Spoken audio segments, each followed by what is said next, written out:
नमस्कार, आप देख रहे हैं आज तक। आपके साथ मैं हूं अंजना ओम कश्यप। अंग्रेजों के जमाने से चला आ रहा देशद्रोह कानून एक बार फिर सुर्खियों में है। जी हां, केंद्र सरकार ने कहा है कि वो इस कानून की समीक्षा करेंगे। इसके लिए सरकार ने सुप्रीम कोर्ट में हलफनामा दाखिल किया है। हलफनामे पर कोर्ट ने कहा है कि सरकार का रुख तय कीजिए, टाइमलाइन बताइए कि आखिर कितने दिन में आप इस पर कोई परिवर्तन करने की स्थिति में है। इससे पहले कि हम चर्चा की शुरुआत करें, गौरव भाटिया राष्ट्रीय प्रवक्ता बीजेपी के शामिल होंगे, सुप्रिया श्रीनेत कांग्रेस पार्टी की राष्ट्रीय प्रवक्ता, जल्दी से आपको अपनी ये रिपोर्ट दिखा देते हैं।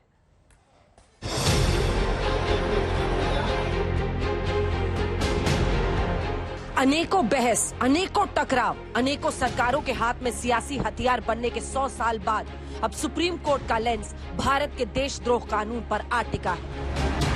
अंग्रेजों के जमाने से चले आ रहे देशद्रोह कानून यानी भारतीय दंड संहिता की धारा 124A पर देश में सबसे बड़ी बहस छिड़ गई है। देश की सर्वोच्च अदालत ने देशद्रोह कानून पर चिंता जताते हुए सरकार से पूछा था कि जिस कानून का इस्तेमाल कभी ब्रिटिश सरकार आजादी के आंदोलनों को दबाने और महात्मा गांधी और बाल गंगाधर तिलक जैसे नेताओं पर अत्याचार करने के लिए करती थी, उसे देश में खत्म क्यों नहीं कर देना चाहिए। अब इस मामले में सरकार की तरफ से हलफनामे के जरिए जवाब आया है कि सरकार देशद्रोह कानून का परीक्षण और फिर पुनर्विचार करेगी और ये हो रहा है प्रधानमंत्री की पहल पर। हलफनामे में लिखा गया है, प्रधानमंत्री की धारणा है कि ऐसे समय में जब हमारा देश आजादी के 75 वर्ष मना रहा है, हमें औपनिवेशिक बोझ को दूर करने की दिशा में काम करना चाहिए। उसी भावना के अनुरूप 2014-15 से अब तक 1500 से अधिक पुराने कानूनों को खत्म कर दिया गया है। ये ऐसे कानून थे जो औपनिवेशिक मानसिकता को जन्म देते थे। आज के भारत में इनका कोई स्थान नहीं। कोर्ट में चल रही दलीलों में महात्मा गांधी और पंडित जवाहरलाल नेहरू तक का जिक्र आ गया। देशद्रोह कानून के खिलाफ वकील कपिल सिब्बल ने 1951 के संविधान संशोधन बहस का जिक्र किया तो सॉलिसिटर जनरल ने कहा, हम वही कर रहे हैं जो जवाहरलाल नेहरू ने 1950 में कहा था लेकिन कभी कर नहीं पाए। अब इस मामले पर सियासी बवाल छिड़ गया है। कांग्रेस पार्टी कह रही है कि इस कानून का सबसे ज्यादा दुरुपयोग बीजेपी ने किया है। आज हम लोगों ने बहुत ही क्लियर कट एफिडेविट के माध्यम से सुप्रीम कोर्ट को बताया कि प्रधानमंत्री मोदी जी के निर्देशन पर यह निर्णय किया गया है कि सेडिशन लॉ जो हमारा देश में इस वक्त है उसको हम रिकंसिडर करेंगे और री एग्जामिन करेंगे। भारतीय जनता पार्टी के खिलाफ उठा हर स्वर देशद्रोह नहीं हो सकता। आरएसएस की आलोचना देशद्रोह नहीं हो सकती। मोदी सरकार के कुचक्र, कुनीतियों और उनके द्वारा लिए गए तानाशाही निर्णयों की आलोचना राष्ट्र विरोधी नहीं हो सकती। मिसयूज जबरदस्त हो रहा। अगर मिसयूज को रोका जा सके और कोर्ट इस तरफ ध्यान दे तो जो है सबसे ज्यादा जरूरी तो है। राष्ट्रद्रोह अगर कोई सच में करता है तो सब इसके खिलाफ है, लेकिन राष्ट्रद्रोह की धाराओं का मिसयूज अगर आप करते हैं वो गलत है। देशद्रोह की धाराओं का सबसे ज्यादा दुरुपयोग भारतीय जनता पार्टी की राज्य सरकारों ने किया है।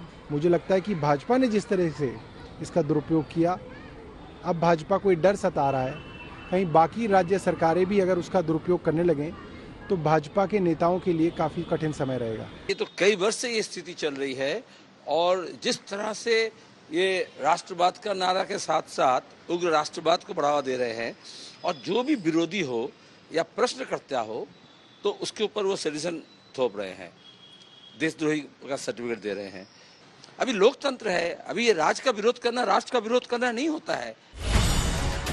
इससे पहले भी सुप्रीम कोर्ट ने देशद्रोह कानून पर सख्त टिप्पणियां की है। सुप्रीम कोर्ट ने कहा था, देशद्रोह कानून का अंधाधुंध इस्तेमाल बढ़ई के हाथ में उस आरी की तरह है जो पेड़ की जगह पूरे जंगल को काट देती है। सुप्रीम कोर्ट ने यह भी कहा था कि दुर्भाग्य की बात है कि इस कानून को 75 साल बाद जारी रखा गया है। सरकार कई अप्रचलित कानूनों को खत्म कर रही है। हम नहीं जानते कि वह इस कानून को क्यों नहीं देख रही। इस कानून का जारी रहना संस्थानों के कामकाज और व्यक्तियों की स्वतंत्रता के लिए गंभीर खतरा है।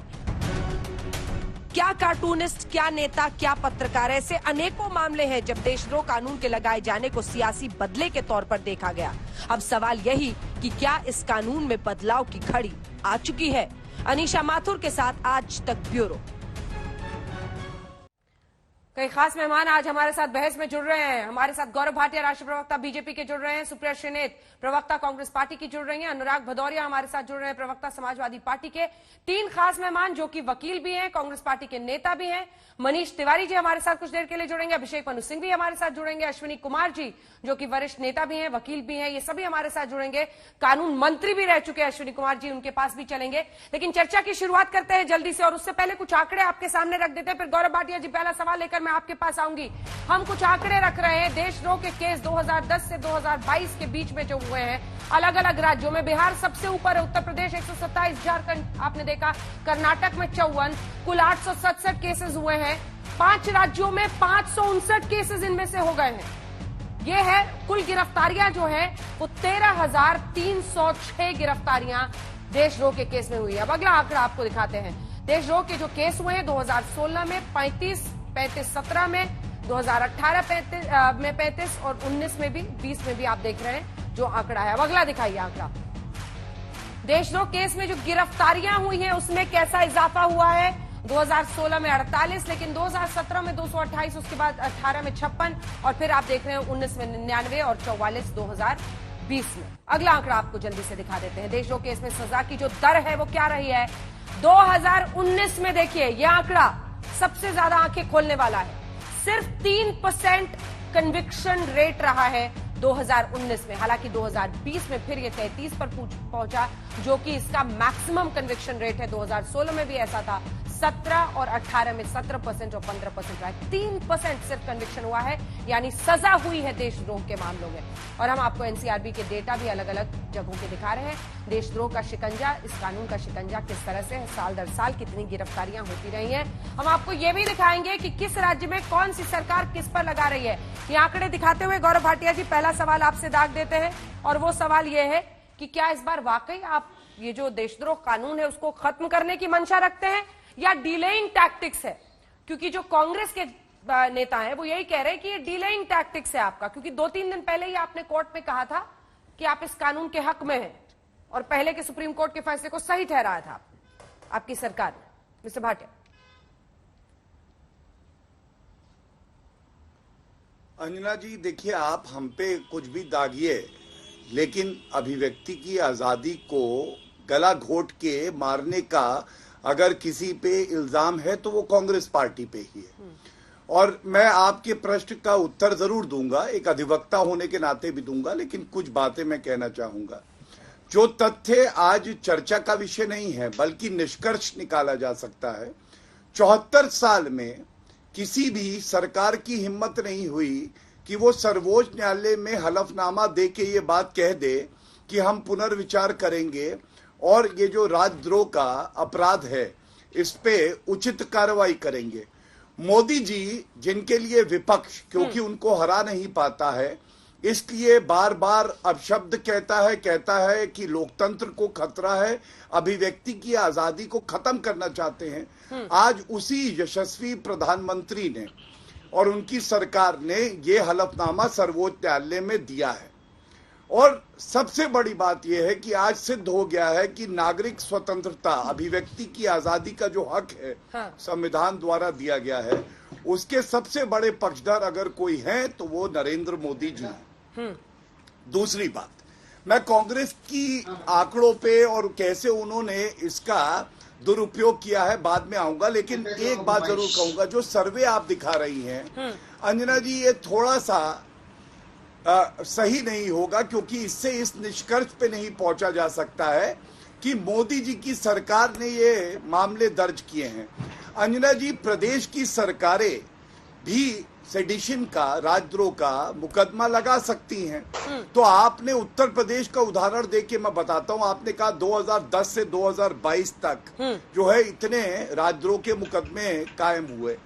2010 से 2017 तक तो बसपा और सपा की सरकार थी, मतलब 7 साल। और इसके अलावा अभी हमने देखा हनुमान चालीसा पढ़ने पर महाराष्ट्र में नवनीत राणा पे राजद्रोह लगा दिया। राजस्थान में कांग्रेस की सरकार है और हम जानते हैं मीडिया को चौथा स्तंभ माना जाता है संविधान के तहत, लेकिन वहां पे एक प्रतिष्ठित एंकर हैं, दूसरे चैनल के हैं इसलिए नाम नहीं ले रहा, उन पे भी राजद्रोह का मुकदमा लगा दिया। और छत्तीसगढ़ में एक 53 साल का आदमी था, छत्तीसगढ़ में कांग्रेस की सरकार है, उसने कहा बिजली कटौती बहुत कर दी, तो भी राजद्रोह का मुकदमा लगा दिया।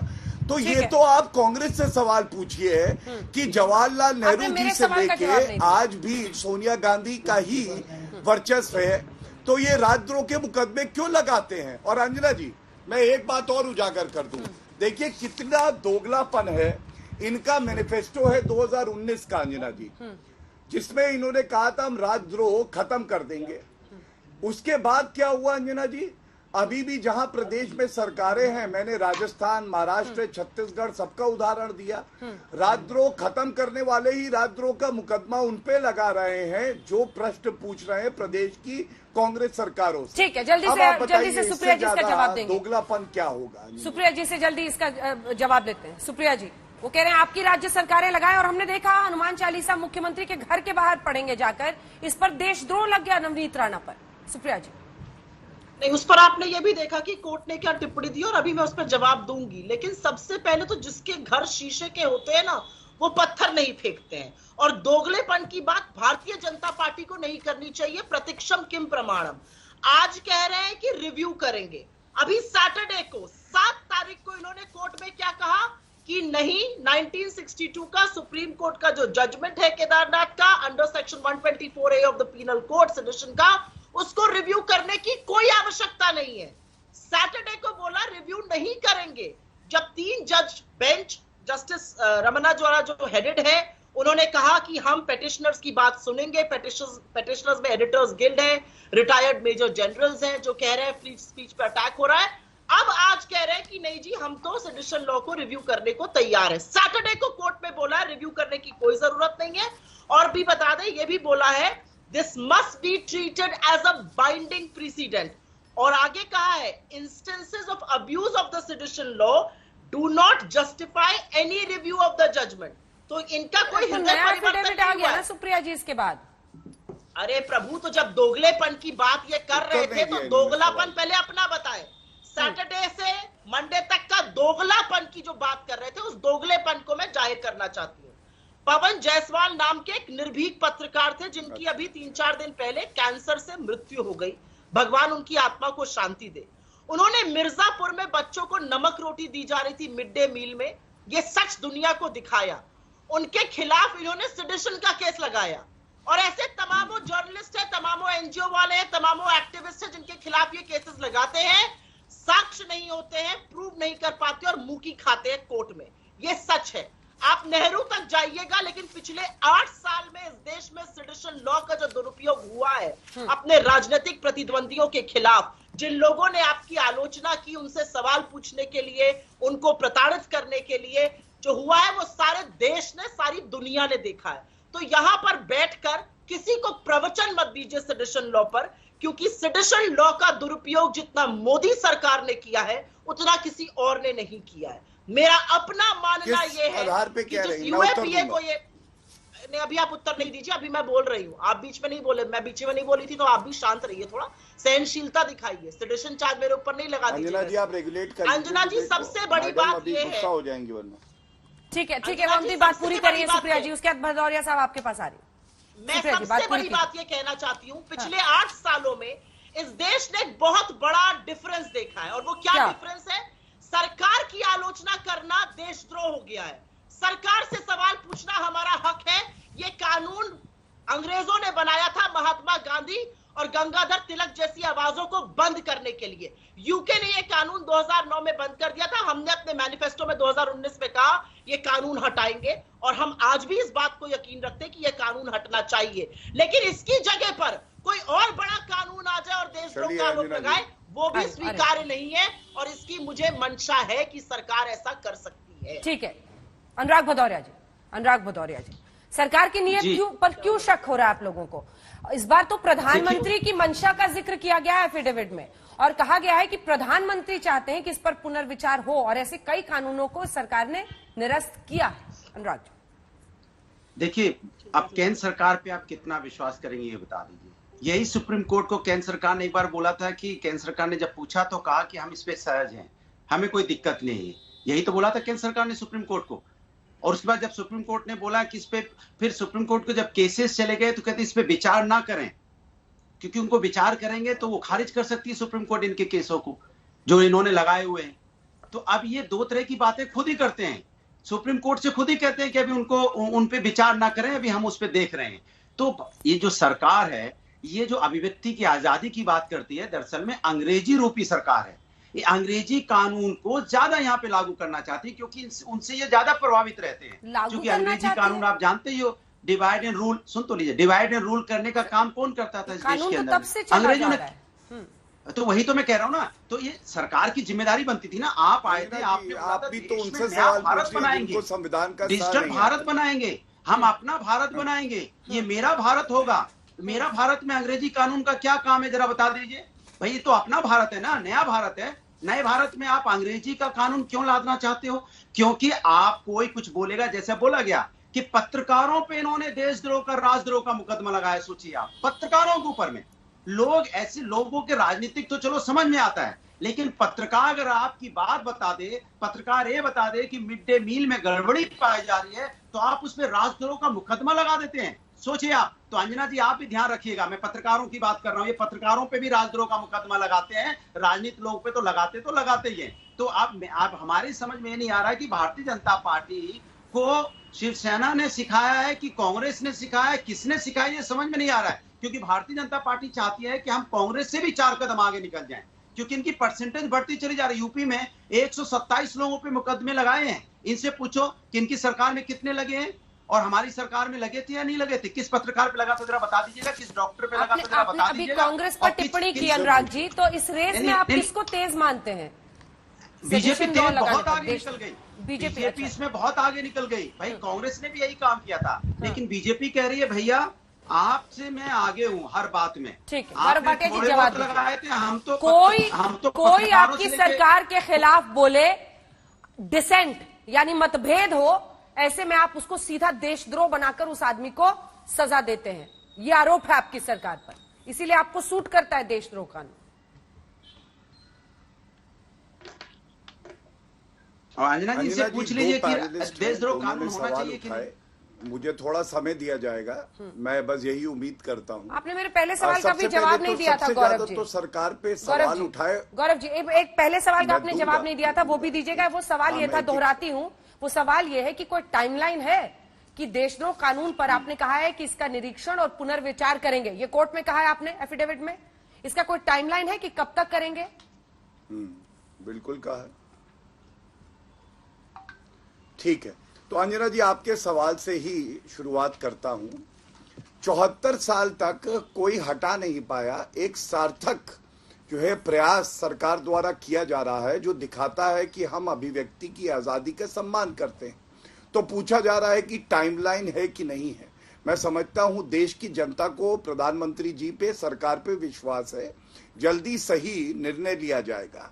लेकिन आप मुझे ये बताइए अंजना जी कि कांग्रेस पार्टी से जब आपने पूछा कि अगर मैनिफेस्टो में कहते हो राजद्रोह हटा दिया जाएगा, तो जहां आपकी सरकारें हैं, नवनीत राणा, मैंने आपको बताया एक प्रतिष्ठित पत्रकार, इससे पहले भी पत्रकारों को प्रताड़ित किया गया, समाजवादी पार्टी पत्रकारों की बात करती है, जगेंद्र सिंह इनकी सरकार थी, उसने तो पेट्रोल डाल के अपने आप को जला लिया था, अखिलेश यादव से इतना परेशान था, कानून व्यवस्था ध्वस्त थी। ये लोग आज उत्तर नहीं दे रहे।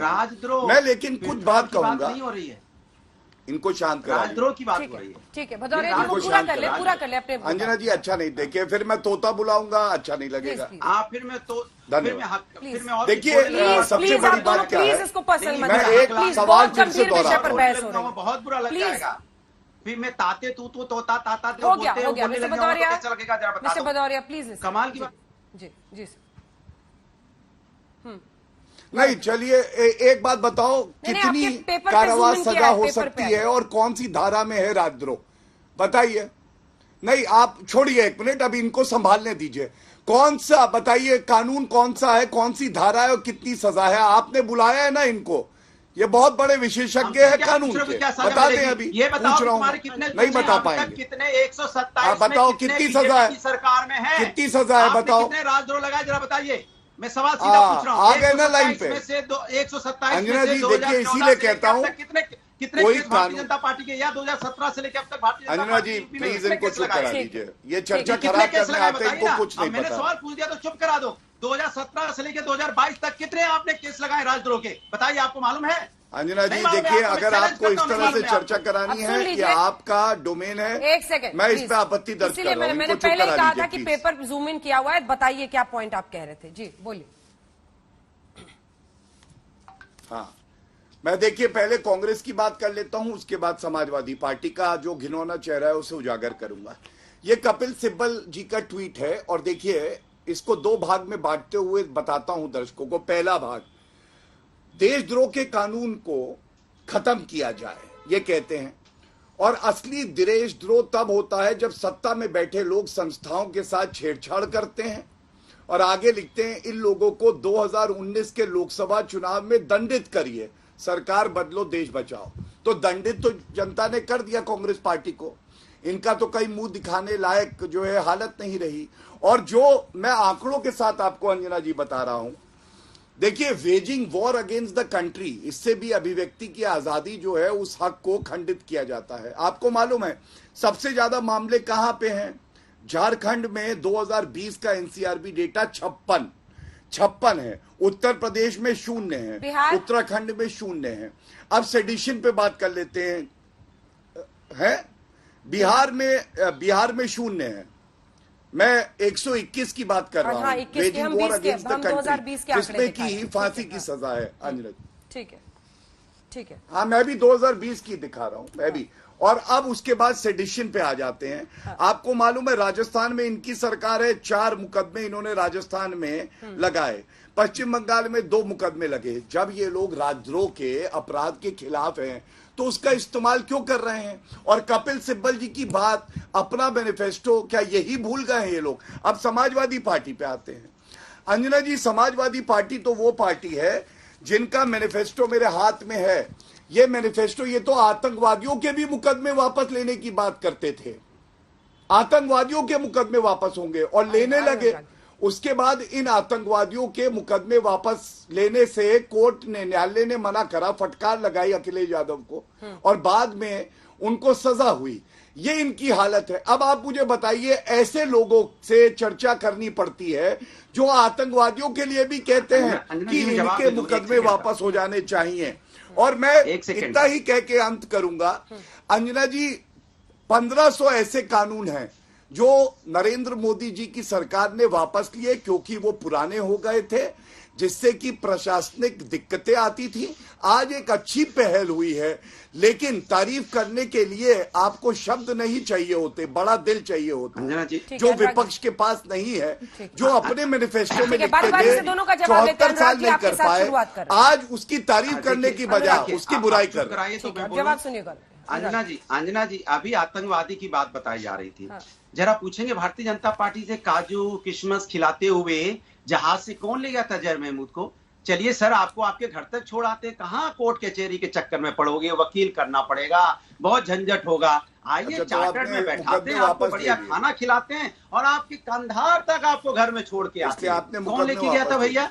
और कौन मुख्यमंत्री ऐसे हैं जिन्होंने अपने ऊपर से आपराधिक मुकदमे हटाए? और पार्टी मीटिंग में आपकी दंगाई थे, आपकी पार्टी नहीं थी, मुजफ्फरनगर के दंगा में जो पंचायत साइकिल नहीं थी, और पार्टी मीटिंग में मुकदमे हटाए गए हैं। आप क्या परेशानी होगी? पेट में दर्द शुरू हो गया जब सही बात बोल दी तो? मैं तो आपकी बात सुन रहा था। आपराधिक मुकदमे, दंगों के आपराधिक, अरे मैंने तो आपसे एक ही सवाल पूछा, धारा बता दो, कितना सजा है ये बता दो। नहीं बता पाए, कानून कौन सा ये भी नहीं बता पाए। गौरव जी प्रदेश के अंदर में उन्नाव जैसी घटना हुई, महिला के साथ अत्याचार हुआ, ठीक है, चलिए जी, आप कह रही है मान कोशिश हुई, वो तो उच्च न्यायालय को धन्यवाद दीजिए जिसके इंटरफेरेंस से बाद में उस व्यक्ति को सजा हुई। ये तो वो लोग हैं जो जिनमें स्वामी पे भी आप बोलने की जरूरत नहीं है क्या आरोप लगा था और कहाँ है। इसलिए भारतीय जनता पार्टी पूरी काल कोठरी में खड़े होके और बोलेगी कि नहीं हम तो साफ सूफ हैं। अरे भैया, पूरी तरफ कालिख लग जाती है काल कोठरी में, उसमें भारतीय जनता पार्टी बैठी हुई है।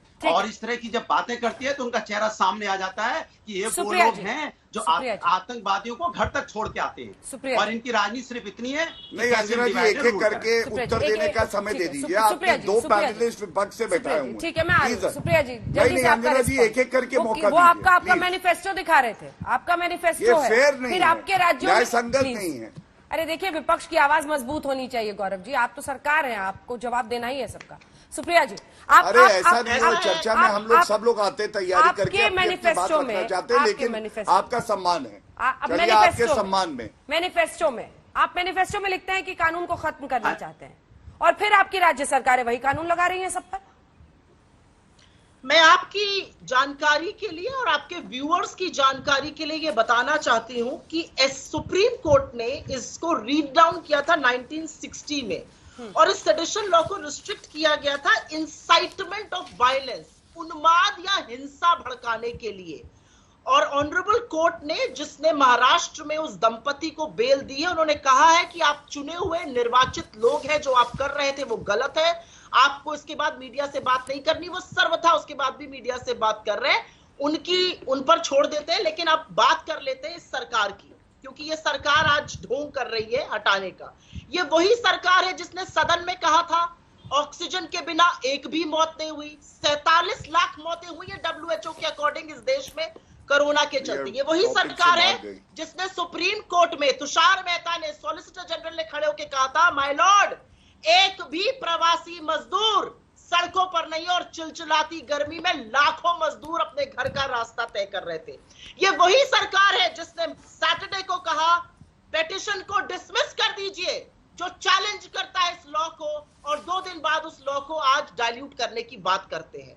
मैं इस देश की नागरिक होने के नाते यहां पर सवाल पूछती हूं कि अगर एक पत्रकार नमक रोटी दिखाएगा, अगर एक पत्रकार दिखाएगा कि प्रधानमंत्री क्षेत्र में मुसहर अभी भी घास खाकर जी रहे हैं, उसके खिलाफ सेडिशन क्यों दर्ज हुआ? अगर एक पत्रकार दिखाता है कि देवरिया के एक हॉस्पिटल में एक अवयस्क बच्ची से पोछा लगवाया जा रहा है, उसकी मां कोरोना काल में एडमिट थी, उसके खिलाफ सेडिशन क्यों दायर हुआ? मैं ये जानना चाहती हूँ। अभी देखिए ना सुप्रिया जी, अभी खबर आ रही है, ये दर्शकों को बताते हुए आपसे सवाल ले रही हूँ। अवैध निर्माण पर BMC का राणा दंपति को नोटिस, अगर पॉलिटिशियंस को, जो भी आपके खिलाफ बोले, उसको टारगेट नहीं किया जाता है तो क्या किया जाता है? अवैध निर्माण पर BMC का नोटिस अभी ही जाना था, जब ये देशद्रोह से लेकर तमाम मुकदमे लग रहे हैं। तो सरकारें किस तरह से काम करती हैं, ऐसे थोड़ी, जनता बेवकूफ थोड़ी है। तो अंजना जी, ये सवाल तो भाजपा से हजारों लाखों बार पूछा जा सकता है। जो आपके साथ है वो दूध का धुला, गंगा से नहाया हुआ, स्वच्छ पवित्र है, और जो आपको छोड़कर चला जाता है या आपके विरोध में खुला है, वो देशद्रोही है। मुझे लगता है सरकार का विरोध करना और देशद्रोह 2 अलग अलग चीजें हैं। लोकतंत्र में सरकार का विरोध करना हमारी नैतिक जिम्मेदारी, नैतिक कर्तव्य, हमारा अधिकार है। गौरव जी, जवाब पिछले 8 सालों में बजाय उन्माद को हड़काया जाए, उन्माद खत्म किया जाए, यहाँ पर फंडामेंटल राइट्स को कुचला जा रहा है। अगर कोई कहीं जाकर कोई इवेंट कवर करना चाहता है, एक एक्टिविस्ट, एक 21 साल की लड़की पर आपने सेडिशन लगा दिया दिल्ली में, वो ह्यूमन राइट्स एक्टिविस्ट थी, मुंह की खानी पड़ी, मुकदमा वापस लेना पड़ा। ठीक है, दिल्ली पुलिस जो अमित शाह को रिपोर्ट करती है, उसमें जवाब 21 साल की लड़की से डरते हैं ये, क्योंकि ये आलोचना से बचना चाहते हैं। चलिए अंजना जी, देखिए अनलिमिटेड तो नहीं चल सकता लाउड स्पीकर, प्लीज। धन्यवाद। देखिए, अभी तक की जो चर्चा हुई है करीब 25 मिनट, इसमें 2 निष्कर्ष निकाले जा सकते हैं और तथ्यों के आधार पर बड़ी जिम्मेदारी से। पहला निष्कर्ष, 74 साल में 55 साल कांग्रेस पार्टी सत्ता में रही, इतनी हिम्मत नहीं थी कि ये राजद्रोह का जो अपराध का सेक्शन है, धारा है, उसको हटा दे। आज एक अच्छी पहल करी है श्री नरेंद्र मोदी जी ने, इनको दिक्कत हो रही है, ये तो निष्कर्ष निकाला ही जा सकता है ना, ये नहीं हटा पाए, हम हटा रहे हैं, जैसे अनुच्छेद 370 था। दूसरा निष्कर्ष, मैंने आपको आंकड़े दिए कि 121 धारा इंडियन पीनल कोड की, waging war against the country, इसका इस्तेमाल भी अभिव्यक्ति की आजादी को दबाने के लिए होता है।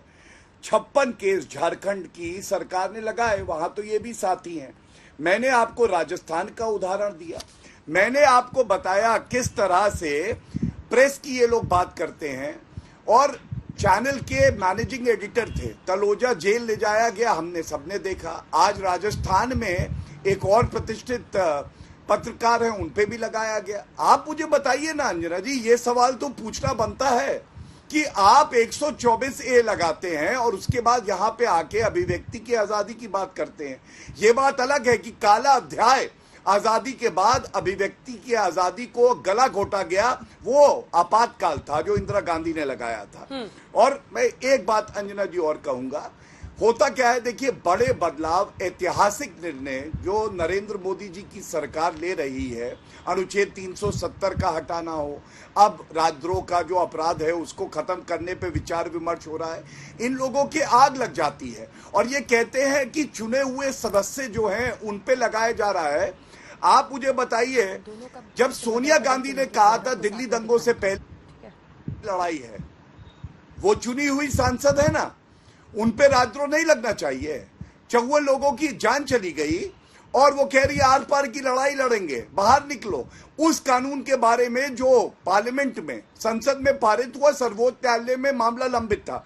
मैं एक ही बात कह के अंत करूंगा, देखिए कांग्रेस पार्टी की हालत अंजना जी ये है, ये हर बात का विरोध करते हैं, ये भी भूल जाते हैं इनकी पार्टी की अपनी आइडियोलॉजी क्या है, मैनिफेस्टो क्या है, इनके लीडर क्या कहते हैं। मैंने कपिल सिब्बल का ट्वीट दिखाया, मैंने इनका मैनिफेस्टो दिखाया। आप किस बात का अपराध कर रहे हैं? और अगर अपराध कर रहे हैं तो झारखंड में, महाराष्ट्र में, छत्तीसगढ़ में आप राजद्रोह लगा कैसे रहे? ठीक है, अभिषेक मनु सिंघवी जी हमारे साथ जुड़ रहे हैं, कांग्रेस पार्टी के वरिष्ठ नेता भी हैं, कानून के जानकार भी हैं। सिंघवी साहब, क्या सरकार ईमानदार दिख रही है? प्रधानमंत्री का जिक्र है, उनकी मंशा का जिक्र है एफिडेविट में, वो चाहते हैं कि इस पर पुनर्विचार हो, निरीक्षण और पुनर्विचार, जो दो बातें कही जा रही है। देखिए, सरकार निश्चित रूप से कदम उठा सकती है, लेकिन अगर ये सिर्फ कोई तकनीक है विलंब करने की और निर्णय लेने में देर करने की, तो ये निंदनीय होगा। ये जो वक्तव्य आया है, ये वक्तव्य तब आया जब 2 बार जो पहले से पूर्व निश्चित तिथि थी उच्चतम न्यायालय द्वारा, उस तिथि को 2 बार क्या 3 बार ये कह के कि हम इस तिथि को नहीं बदलेंगे, 2 बार इसमें विलंब मांगा गया, स्थगित करने की का अनुरोध हुआ। उसके बाद तीसरी बार ये वक्तव्य आया है। तो ये तो हुआ पॉइंट नंबर 1। पॉइंट नंबर 2, हम जानते हैं कि विधायिका की जो प्रक्रिया होती है जिसके अंतर्गत ये बदलाव करने की बात चली है, वो लंबी होती है और उसको एक बार कोर्ट से हटाकर लंबा खींचा जा सकता है। आज कोर्ट ने ये नहीं कहा था, बल्कि जो अभी अनुरोध आया है कोर्ट के सामने वो ये है कि आप नहीं सुनिए, हम लोग विधायिका के जरिए इसको बदलेंगे। ये उत्तर नहीं है कोर्ट के प्रश्न का। कोर्ट के का प्रश्न ये था कि आपका स्टैंड क्या है। लेकिन सर, आपके स्टैंड को आप यहाँ लिख के दीजिए। लेकिन लाएगा, अगर कानून में बदलाव होगा तो विधायिका की तरफ से आएगा ना, वो तो विधायिका को ही करना होगा, वो कोर्ट से थोड़ी होगा। सिर्फ कुछ सरल आंकड़े देख लीजिए। तो 2015 के बाद औपचारिक रूप से प्रकाशित हुए हैं, आज के अखबारों में प्रकाशित हुए हैं, लगभग 400-500 केसेस हैं, 750-800 लोग हैं, 7 केसेस में कन्विक्शन हुआ है। नंबर 2, ये आंकड़े 2014-15 के बाद बहुत ज्यादा जबरदस्त वृद्धि क्यों हुई है इनमें। नंबर 3, जो अत्यंत महत्वपूर्ण मुद्दा है, जो कोई लोग ध्यान नहीं देते हैं, वो क्या रहा है? मैं आपके विरुद्ध एक देशद्रोह का आरोप लगाता हूं, आपके राजनीतिक रंग को देखकर या तो पुलिस तुरंत एक्शन लेती है या एक्शन नहीं लेती है। जब एक्शन लेती है तो उसके बाद वो आप जो है भागती हैं कोर्ट पे, आप कोर्ट से रिलीफ मांगती हैं। अधिकतर केसेस में आपको कोर्ट से रिलीफ मिल जाती है क्योंकि केस छोटा मोटा है, केस बनाया गया है, केस आपको दबाने और आपको सीमित करने के लिए है। लेकिन अब आया मूल मुद्दा। ऐसे केसेस में ये पहले से पूर्वानुमान होता है कि मैं तो अंजना जी के विरुद्ध केस करूंगा, अंततोगत्वा अंजना जी को मिल जाएगी राहत, लेकिन तब तक तो पीड़ित होंगी काफी है, तब तक तो पीड़ित होंगी। तो इसमें जो एक मूल बात है जो करनी आवश्यक है कि जब आप इस प्रकार के आरोप लगाएंगे और उसमें इस प्रकार से आप उसको प्रमाणित नहीं कर सकते या बेल मिल रही है, तो साथ साथ जो गाइडलाइंस आप बनाए उनके अंतर्गत दंडित करने की एक भय होना चाहिए। ऐसे अफसरों को जो सिर्फ एफआईआर पे या तो कुछ नहीं करते हैं और या एफआईआर पे देशद्रोह का कानून दर्ज कर देते हैं। आपके राजनीतिक रंग को देखकर। ठीक। जब तक ये भय पुलिस अफसरों में, सिस्टम में नहीं होगा, तो आरोप लगते रहेंगे, आरोप निरस्त होते रहेंगे और आप विजयी जरूर होंगी, लेकिन विजय होने के चक्कर में आपको पूरा। अभिषेक जी की बातों का जवाब दीजिए जल्दी से गौरव जी। और जो कह रहे हैं 2014 के बाद ऐसे केसेस में इजाफा हुआ है, जो मैंने आपसे कहा था देशद्रोह कानून आपको सूट करता है, जब तक अधिकारियों को दंडित नहीं किया जाएगा, कन्विक्शन रेट इतना कम है, राजनीतिक रंग के आधार पर काम करना वो कैसे रुकेगा? नहीं अंजना जी, देखिए सबसे पहले मेरे वरिष्ठ साथी हैं सर्वोच्च न्यायालय में, बड़े ही सम्मानित वकील भी हैं, लेकिन जो दलील उन्होंने दी, और वो क्योंकि राजनेता भी हैं, उनसे सवाल ये पूछा जाना चाहिए कि आप 55 साल सत्ता में रहे, आपने ऐसा एफिडेविट क्यों नहीं न्यायालय में दिया? आपने तो अपने मैनिफेस्टो में भी कहा, आपको हटाना चाहिए था। आप में वो दमखम नहीं था जो नरेंद्र मोदी जी में है। दूसरी बात, हमने उदाहरण दिया 1500 ऐसे कानून हैं जो पुराने हैं, जो अंग्रेजों के जमाने से भी हैं, उनको हमने हटाया, इन्होंने नहीं हटाया अंजना जी। तीसरी बात, आज सबसे महत्वपूर्ण बात यह है, जब ये एफिडेविट सरकार द्वारा रखा गया और अभी ऑर्डर नहीं आया सुप्रीम कोर्ट का, लेकिन कोर्ट में honourable chief justice of India जो मुख्य न्यायाधीश हैं भारत के, उन्होंने क्या कहा? उन्होंने कहा आप समय मांग रहे हैं और आपका एफिडेविट रिकॉर्ड पे है, अगर हम समय आपको ना दें तो हम बहुत नाइंसाफी करेंगे। ये मुख्य न्यायाधीश ने टिप्पणी करी है। इसलिए मैं समझता हूं इस सरकार की नीयत भी ठीक है, फैसला भी ठीक होगा और देश के हित में होगा। और मैं अंत करूंगा एक ही बात कह के, अभिषेक मनु सिंघवी जी हमें समझा रहे हैं, इनको बताना चाहिए कि डिप्टी सीएम सचिन पायलट जो थे राजस्थान में, उनके खिलाफ अशोक गहलोत ने राजद्रोह का मुकदमा लगा दिया था। मतलब विपक्षी पे भी लगाएंगे, अपनी पार्टियों के नेताओं पे भी लगाएंगे, पत्रकारों पे भी लगाएंगे और नागरिकों पे भी लगाएंगे, और फिर हो हल्ला करेंगे कि अभिव्यक्ति के आजादी के असली ठेकेदार तो हम हैं। ठीक है, ये तमाम कांग्रेस पार्टी के नेता हैं, वरिष्ठ वकील हैं, जो टेक्निकल साइड है इस पूरे कानून का, उस पर चर्चा के लिए ये लोग तैयार हुए हैं। सेडिशन लॉ पर मनीष तिवारी जी अब हमारे साथ जुड़ गए हैं। Manish Tiwari ji farmer I&B minister भी रह चुके हैं। क्या सरकार अपने एफिडेविट के जरिए जो मंशा जाहिर कर रही है निरीक्षण और पुनर्विचार करने का सेडिशन लॉ पर, देशद्रोह कानून पर, उसमें आप ईमानदारी देखते हैं मनीष जी?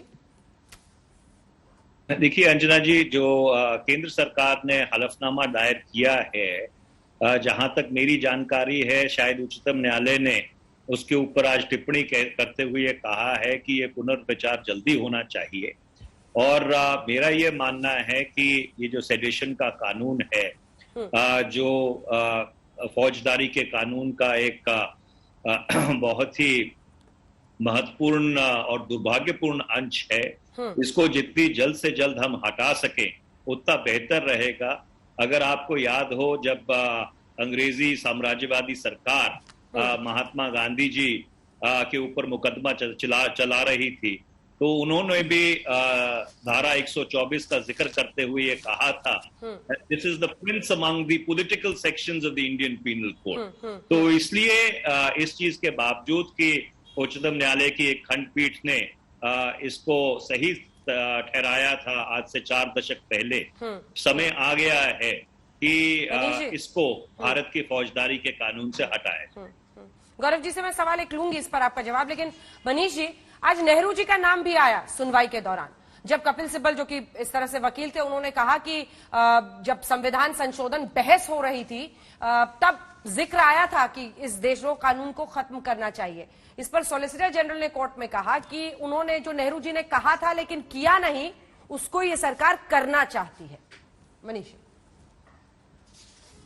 देखिए, मुझे नहीं मालूम कि किस संदर्भ और किस परिप्रेक्ष्य में अदालत में ये बात कही गई है, बट ये बात सही है कि जब भारत एक गणराज्य बना और जैसी जैसी चुनौतियां आई, उन चुनौतियों को मुख्य रखते हुए कुछ अदालतों के फैसले थे। मेरे को अगर सही याद है, शायद ए.के. गोपालन के मामले में मद्रास हाई कोर्ट का फैसला था, और उन सारे फैसलों को मद्देनजर रखते हुए संविधान की जो सबसे पहला संशोधन था उसको किया गया।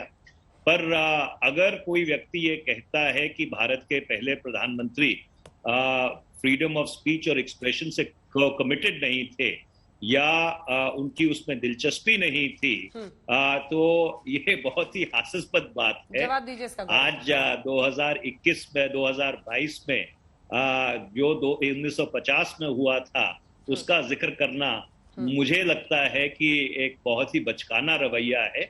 उस समय चुनौतियां और थी, आज चुनौतियां और हैं। और आज एक आम धारणा है कि भाई ये जो सेडेशन का कानून है इसका दुरुपयोग किया जाता है, और इसके कुछ जो प्रमाण हैं अभी पिछले ही दिनों हमारे सामने। गौरव जी इसका जवाब दीजिए। गौरव जी जवाब दीजिए आप इसका। वो कह रहे हैं कि हर चीज में आप नेहरू जी को खींचकर जरूर ले आते हैं, लेकिन उनकी जो अभिव्यक्ति की आजादी की सोच थी उस पर आप सवाल नहीं खड़े कर सकते। देखिए अंजना जी, ऐसा है, आज मौका भी है, दस्तूर भी है, और जब न्यायालय में बहस होती है ना तो हिस्ट्री को ट्रेस किया जाता है। और मैं 2 तथ्य रखता हूं, और मेरे साथी हैं मनीष जी, अधिवक्ता भी हैं। मैं एक बात बड़ी जिम्मेदारी से कहता हूं, पहला कॉन्स्टिट्यूशनल अमेंडमेंट जो अनुच्छेद 19 में जो हमें अभिव्यक्ति की आजादी देता है, वो कौन लाया था? चाचा नेहरू ही लाए थे। इसीलिए ये बात उठी और उसको वाटर डाउन किया गया। उसमें जो एक राइट दिया गया था सिटीजन को, उसको कम किया गया और उसको बनाया गया अधीन, कुछ चीजें बता के। तो ये एक तथ्य है। ये ऐतिहासिक गलतियां करते रहे और ऐतिहासिक गलतियों का सुधार मोदी जी कर रहे हैं, चाहे वो सेडिशन का लॉ हो, चाहे अनुच्छेद 370 हो। दूसरी बात, केदारनाथ जो है ये लीडिंग जजमेंट है सेडिशन के लॉ पे। आपको मालूम है ये केदारनाथ का जजमेंट कब आया था? जब बिहार में कांग्रेस की सरकार थी और राजद्रोह का मुकदमा लगाया था। तो आज आरोपी नहीं, आज दोष सिद्ध होता है कांग्रेस पार्टी पर कि ये हमेशा अभिव्यक्ति की आजादी का गला घोटते रहे हैं, और आगे इनको जब भी मौका मिलेगा प्रदेश में तो ये करेंगे। लेकिन हो सकता है जनता इनकी सारी प्रदेश सरकारों को भी हरा के इनका सुपड़ा साफ कर दे, जिससे ये कहीं पे भी प्लीज 2 लाइन में बात अपराध का दुरुपयोग ना कर। आपसे रिएक्शन गौरव जी जल्दी से, सुप्रिया जी आपसे शुरू करते हुए प्लीज संक्षिप्त 2 या 3 लाइन में जवाब दीजिएगा। और वो ये कि अगर आप देशद्रोह कानून, आ रही हूं अनुराग जी इसके फौरन बाद, आप अगर देशद्रोह कानून लगाएं तो वो सही, और अगर बीजेपी लगाए तो वो डिसेंट को दबा रही है। ये दलील तो नहीं चलेगी ना सुप्रिया जी? छोटा सा जवाब। नहीं, बिल्कुल नहीं चलेगी। लेकिन मुझे नहीं लगता कि हमने सरकार को क्रिटिसाइज करने के लिए कभी ये कानून लगाया जो इन्होंने किया है। आप जिस दंपति की बात करिए उसके लिए कोर्ट ने क्या अभिव्यक्ति करी वो आपको पता है। आपके घर में कोई जबरन घुसकर कोई चालीसा पढ़ने लगे, वो गलत है और सर्वथा गलत है, किसी भी धर्म में गलत है। लेकिन देशद्रोह है, क्योंकि जवाहरलाल नेहरू जी की वो देशद्रोह है। मैं यहाँ पर बोल रहा हूं, एक सरकार को चुनौती देना देशद्रोह है। अंजना जी रुकिए एक मिनट। धार्मिक उन्माद फैलाना देशद्रोह है, इंसाइटमेंट टू वायलेंस देशद्रोह है under the sedition law 124A, जिसकी सजा लाइफ इम्प्रिजनमेंट है। ठीक है, लास्ट 80,000 लोग काला पानी में it should be followed with violence. इनको पता ही नहीं है। केदारनाथ जजमेंट पढ़िए। 80,000 लोगों में काला पानी में से सिर्फ एक ने मुखबिरी करके माफीनामे लिखे थे। उनका नाम क्या था? अभी तो यूपी में 2 सीटें नहीं आई। अनुराग जी प्लीज एक सेकंड, प्लीज मान के चलिए कि अगर भारतीय जनता पार्टी ने सही तरीके से कानून का उपयोग किया होता तो आज उत्तर प्रदेश के अंदर में मूंछ पे ताव दे के आशीष मिश्रा जी नहीं जा रहे होते। अगर राजद्रोह का मुकदमा सही लगाया होता तो मूंछ पे ताव दे के उत्तर प्रदेश में अपराधी जा रहा है, कोर्ट में पेश होने। आप अंदाजा लगा सकते हैं कि भारतीय जनता पार्टी किस तरह के मुकदमे इनको कुछ पता ही नहीं। इस हिसाब में कॉमेडी शो बनाने के लिए हरा कुर्ता भी रहेगा। मूंछ पे ताव। गौरव जी 2 लाइन में जवाब, 2 लाइन में जवाब जल्दी से। देखे रहिएगा गौरव, देखिए मैं केवल इतना ही कहूंगा, एक ऐतिहासिक भूल जवाहरलाल नेहरू जी ने करी है। उस ऐतिहासिक भूल का सुधार श्री नरेंद्र मोदी जी अमृत महोत्सव जो हमारा है उसमें करेंगे। कानून जाएगा या संशोधन होगा? 1 लाइन में जवाब। कानून जाएगा या संशोधन होगा? मैं बिल्कुल टिप्पणी नहीं कर सकता। ये कोई देशद्रोह कानून पर सरकार की बड़ी पहल हुई है। एक हलफनामे के जरिए ये साफ कहा गया है कि प्रधानमंत्री खुद ये चाहते हैं कि एक पुनर्विचार हो देशद्रोह कानून पर। वही देशद्रोह कानून जो अंग्रेजों के जमाने से देश में चला आ रहा है। बहरहाल इसी पर आप देख रहे थे हल्ला बोल में बहस। देखते रहिए आज तक।